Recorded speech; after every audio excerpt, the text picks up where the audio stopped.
We have backstage details on Adam Cole's AEW return. A SmackDown star is teasing another Japanese wrestling crossover, and we know why you're here. Shane McMahon's shocking Royal Rumble payout has been revealed. It's all in the wrestling news right now. Adam Cole is back, baby! No maybe. No maybe. No maybe. Definitely yay. Yay. Great promo on Dynamite on Wednesday. Mm-hmm. Yeah, me and Fraser spoke about it yesterday. We spoke about his return.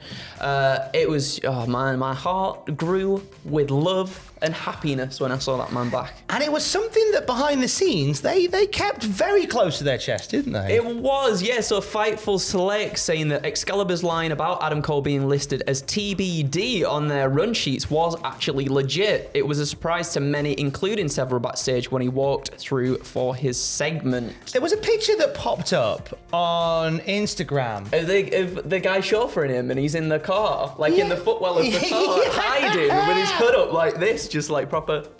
It's not about the boom. Stop looking. Yeah. There was that. There was two. There was that one, and there was another one which showed like the running or like directions for AEW stars entering an arena. Yeah. I might get this very wrong. I'm just sort of freewheeling this because it's just popped into my mind palace just now, and it had one particular thing like censored out, like with tape over the top of it. Maybe that said Adam Cole. Very well Do with that what you will. Loads of love for Adam Cole making a strong return. He's getting back in the ring in AEW. And Dr. Britt Baker had a lot of love on Twitter as well, didn't she? She did. She said, for months, the only time Adam Cole left the house was to go to brain/physical therapy appointments. There was a time he wasn't allowed to fly on planes or do anything more than go for a walk. I'm so damn proud of how hard he worked every single day to get back to you all. And obviously in his promo, he talked about he couldn't be in a car for like more than 15 minutes or something, otherwise he would like physically throw up. So it sounds like it's been a ridiculously rough journey for Adam Cole, but I'm so happy that he is on, well, the road to recovery. I mean, it seems as though it's done. He's back in the, he's going to get back into in-ring action. Well, they wouldn't have put him out there if he wasn't in a position to get amongst it almost immediately. What do we want to see Adam Cole do?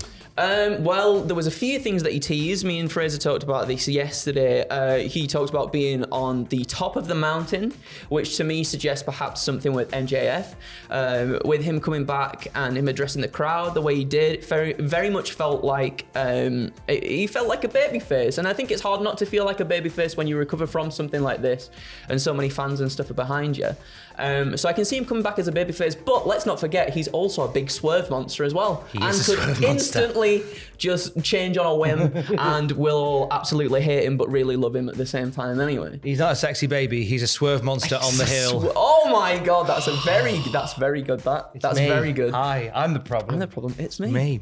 Or the Kingdom, or stuff with the Kingdom. I would also love to see that too. What about yourself? I think put the belt on him. Yeah.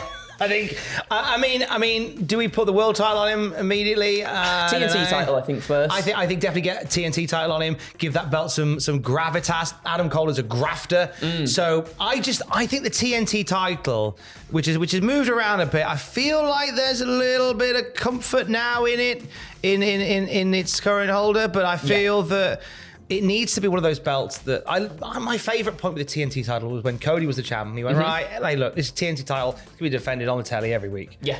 Who wants a piece? And you get random appearances by people that would come in. Not necessarily always debutants, because I do wax lyrical about having lots of people on the roster, but certainly have people in for one-shot deals that come and go. Certainly make use of that expansive roster and then give people on the undercard an opportunity to really shine in a title situation.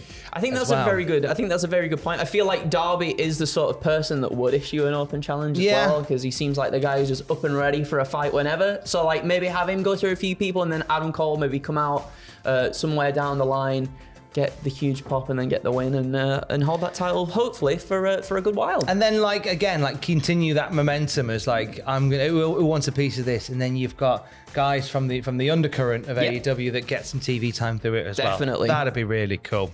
Now obviously we just seen Pro Wrestling Noah as their New Year's Day show, which saw WWE Shinsuke Nakamura facing Great Muta and giving him a big old kiss. Oh, I was like, that's such a good idea. Yeah. When I saw that, I like that Suck spot a the lot. poison out.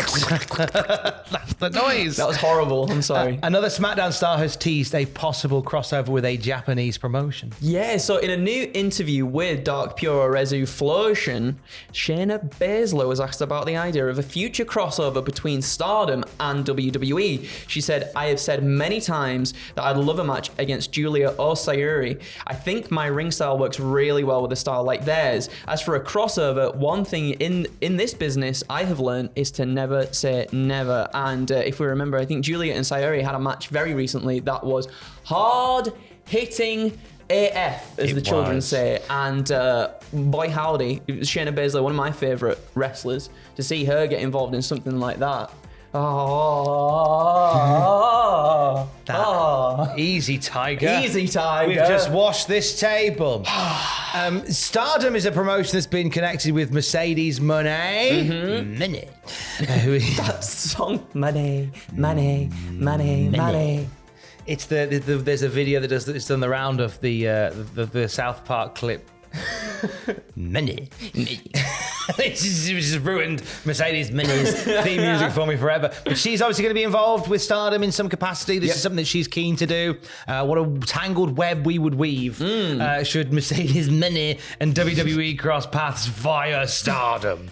Stranger things have indeed happened. Speaking of pro wrestling, Noah, Eddie Edwards was my guest on Desert Island Graps this week. What? Great chat That's with amazing. former GHC title holder Eddie Edwards. He was on talking about Hard to Kill, the Impact pay-per-view, which is tonight. More on that in a moment. We got chatting about his run with Pro Wrestling Noah. He was, one of his matches was one of the matches that he chose to take onto his Desert Island was a Pro Wrestling Noah match. And a lot of love for Noah. He said it was the promotion that really inspired him to get into wrestling. And he's desperate to get back there. He said, quote, there's been numerous conversations over the years about getting it done, not just myself, but wrestlers from Impact going to Noah and vice versa. We had Marufuji in Impact, and hopefully we can get that Forbidden Door open again sooner rather than later. So looking like once again we could see Impact Wrestling and Noah crossing over. That's exciting. This time back over there once more. Yeah, that's really cool. Yeah. I'm happy with that. Really, really happy with that. Eddie Edwards faces Jonathan Gresham tonight at Hard to Kill. Ahead of that, you can listen to Desert Island Graps. It's on the Cultaholic podcast feed. If you don't do so already on your podcast app of choice, you can search Cultaholic. Every morning you get a 10-minute bite of all the wrestling news in your ears before you go about your day. Just a quick fire, all the wrestling headlines. We do interviews every week with wrestlers, wrestling wrestling celebrity fans, YouTube stars that love a bit of the wrestles as well. I've got some great guests lined up for 2023 in that. We do classic reviews of Raw, SmackDown, and Monday Nitro as well with your Cultaholic favorites. And of course, it is the home of the girthy Cultaholic Wrestling podcast every Friday night. How you doing, pal? Hopefully there's no curses. No curses No tonight, curses. please. Jesus Christ. Please, I want a Friday off. I want to go for dinner. So subscribe to Cultaholic wherever you get your podcast from. Loads of good stuff there. Hard to Kill tonight is Impact Wrestling's first event of the year. It's looking like a good night, isn't it, Andrew? It's bloody stacked, Tom. Let me tell you. Let me run down the rest of the card. As you said, we've got Jonathan Gresham and Eddie Edwards facing off tonight. But on the pre-show, we have a six-way between Kushida, Mike Bailey, Angels, obviously formerly Alan Angels of AEW, Yuya Uemura, I'll get there eventually, Bhupinder Gujjar, and wrestling living legend Mike Jackson. Yes! Mike Jackson's back in! Oh my goodness. Also, the Death Dolls will fish Tasha Steele, Giselle Shaw, and Savannah Evans as well. Now, on the main show, we've got a top contender for the women's title, and that'll be decided between Masha Slamovich, Taylor Wilde, Deonna Purrazzo, and Killer Kelly. We've also got Steve Macklin fighting Rich Swann in a... Why is my mouth not working today? Steve Macklin fighting Rich Swann in a Falls Count Anywhere match. Oh, Joe Hendry. I believe in Joe Hendry, do you? Say his name and he'll appear. I believe in digital Digital media. Digital media. Joe Hendry is going to defend the Digital Media Championship against Moose, whilst Trey Miguel defends the X Division title against Black Taurus. Oh, wee. Good titles. That is good. Motor City Machine Guns put their Impact Tag titles up against the major players, Chris Bay and Ace Austin of the Bullet Club, and Heath and Rhino in an elimination match. That's going to be bloody fantastic. Yeah, I'll have some fun with that. And Josh Alexander defends the Impact World Championship against Bully Ray in a Full Metal Mayhem match. This match will open the show, which is quite exciting. Closing out the night, however, Mickie James is going to put her career on the line, challenging for Jordan Grace's Knockout Championship. I feel like the fact that they've put that on last. I feel like this is the...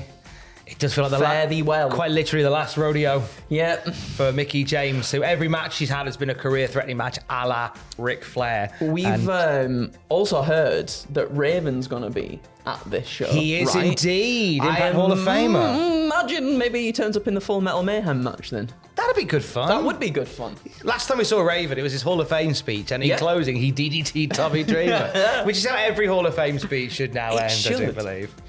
We know why you're here. Right.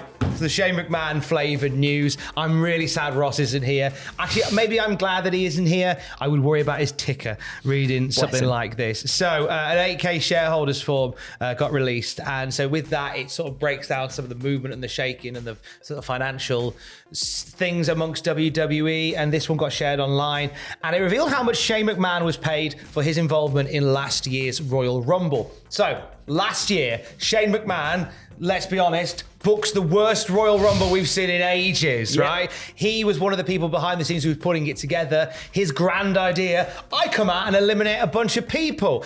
He threw really bad MMA strikes with guys like Matt Riddle and Kevin Owens and Brock Piggin Lesnar and Bad Bunny and end up getting eliminated. It was such a bad Rumble that led to him being confident enough to try and book himself for Elimination Chamber and WrestleMania, and he ended up getting binned off from WWE forever as a result of this.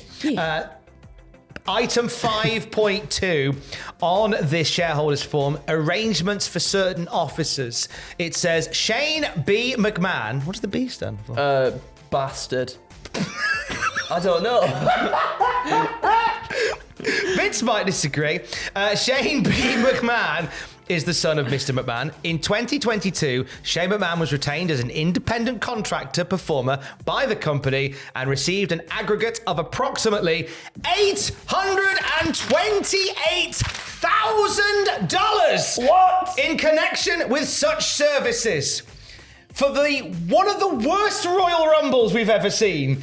Basically, Shane turned up, half-heartedly, half-wittedly booked a Rumble, went, I'll go in it late and I'll be brilliant, maybe I can win it and win at WrestleMania. Oh, I won't buy. Thanks, Shane. Here is $828,000. His dad was like, just take it and piss off, pal. Just get out of my house, mate. You've heard of FU money. That's F off money. Yeah, exactly. Get out of my house. Get out. Imagine getting paid to do such a terrible job and getting paid nearly $1 million. I mean, I wouldn't mind that. I'm not going to lie. I must admit, I wouldn't mind it. I wouldn't mind that in the slightest. I don't blame Shane for taking it either. No. What a story. Think on that as we do our 9 to 5s today. We'll have more wrestling news throughout the day at cultaholic.com. Keys. Love you, bye. $828,000. You dickhead.